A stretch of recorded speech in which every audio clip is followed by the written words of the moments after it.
Welcome to the semi-state and Newcastle, the 2025 semi-state for the Indiana High School Basketball Tournament, South Region.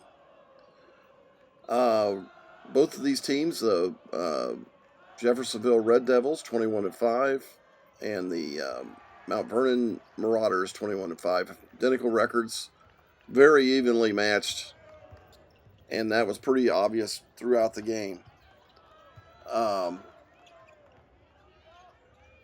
Trey Singleton was a player that Jeffersonville keys in on, and since he's been back, I don't believe they've lost but one game. He was out until the Greenfield game at the Hall of Fame. I was at that game. They lost that game 69-66. And then they lost a little bit later in January, on January the 4th, against Lawrence North, 70-64. But since then, they ran off a streak. They beat Floyd Central, Providence, Center Grove, Columbus East, Bedford, North Lawrence, Mishawaka, Marion, New Albany, Jennings County, Brownstown Central, Evansville, Ritz, Castle, Scottsburg, Bedford, North Lawrence in the sectional, New Albany in the sectional, and they beat Evansville Harrison in the regional to advance to this point. That said, the first quarter was pretty evenly matched. Mount Vernon led up until about the 35-42nd minute point in the quarter, and they made a couple turnovers. Jeffersonville capitalized on it and ended up with a 17-15 lead at the end of the first quarter, which ends up being very big at the end of the game. Those 4 or 5 points right there was one of the issues that Mount Vernon had throughout the game. They did not monitor the clock at the end of the quarters very well, and this one was absolutely horrible. You don't win very many games when you end a quarter like they did there. That was a big turn of events. They came back in the second quarter, came up to a 30-27 lead at halftime. Mount Vernon ahead. Very even quarter. Really, Mount Vernon had a couple of surges there, and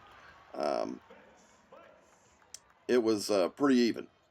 But at the third quarter, again, another even quarter. It was 48-44.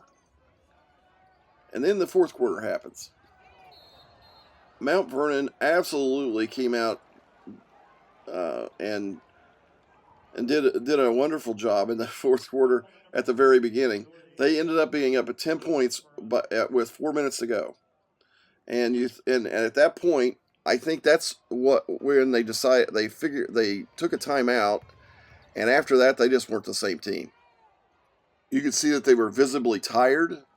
Couple players just couldn't shoot very well after that, and they really didn't score very many points after that. I don't think they scored another basket from the field after that little surge there.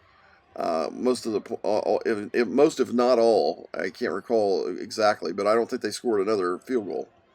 They was all free throws. And in the fourth quarter, they only really scored 11 points. So I'm pretty sure that was all free throws after that point. I think they had two free throws. But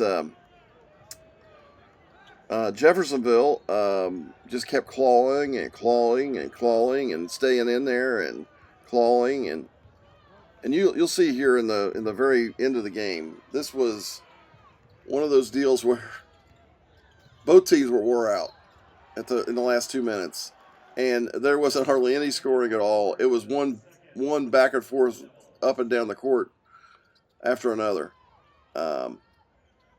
It was a pretty good game. Most of the action, like I said, was in the first 3.5 quarters. But that last half a quarter, it was the survival of whoever was in the most fit condition at that point.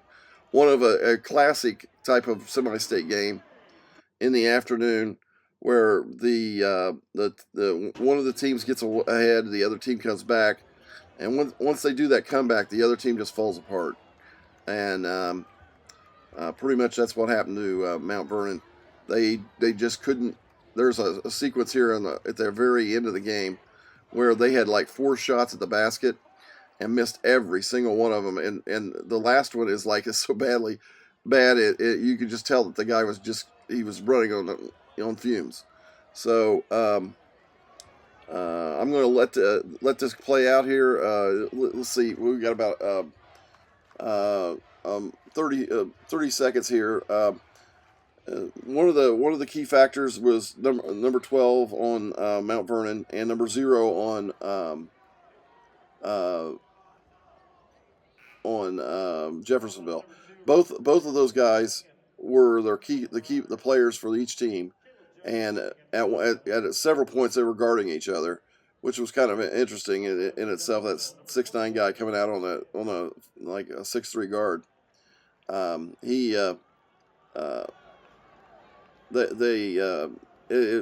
It was an incredible game.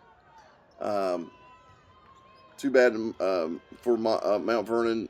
Great for Jeffersonville, and on to that evening's game. And you just wondered how much they would have for the nightcap, the championship game. You just wonder, are they going to be able to make it?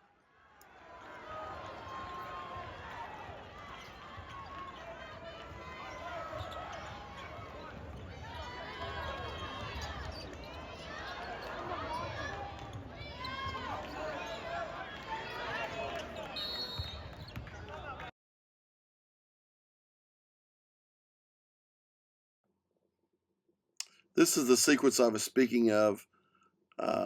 Enjoy the rest of the video. When I coached, I hardly ever called players by names. I always did it by numbers because I wouldn't remember their names. And doing these videos, you might have noticed earlier in the video that I couldn't remember number 12's name. His name's Luke Ertl. If Luke Ertl applies himself over the summer, and I bet he does after this loss, what you did at Muncie will be something you'll remember for a long time. What happened in that game is why I go to games. It's why I love the basketball tournament. It's why the one-class system should come back. This system doesn't work.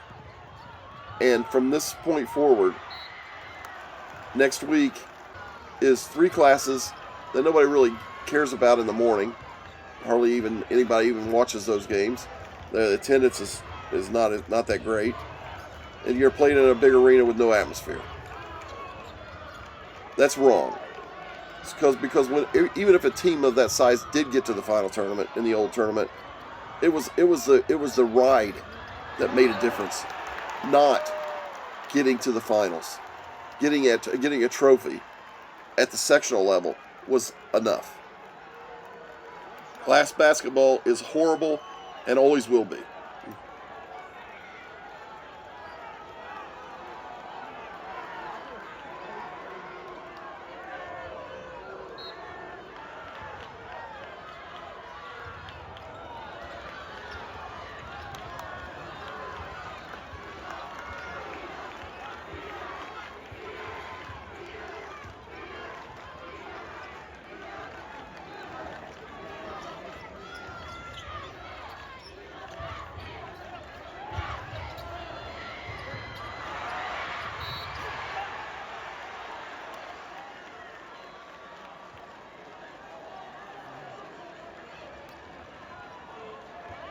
Number 12, Luke.